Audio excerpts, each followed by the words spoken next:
नमस्कार। आज आपण को नहीं जीवु ओडिशार मध्य भागरे अवस्थित एक पुरातन और ऐतिह्य समृद्ध जिला ढेंकानाल को।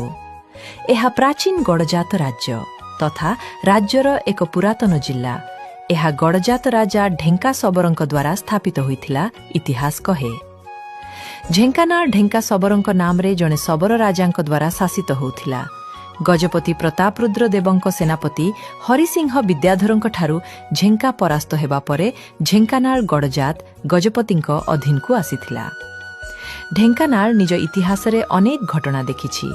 मराठांक सह युद्ध, प्रजामंडल आंदोलन, जतननगर दुख सबुकिछि एही माटी रे लेखा अछि। एही माटी देइछि देशर सर्वकनिष्ठ शहीद बाजी राउत। भुवन ब्लॉकर नीलकंठपुर ग्राम रे जन्म नेइथिबा बाजी राउत प्रजामंडल आंदोलनर सबुठु निर्भीक योद्धा थिले। प्राकृतिक सौंदर्य रे मध्य अत्यंत धनी।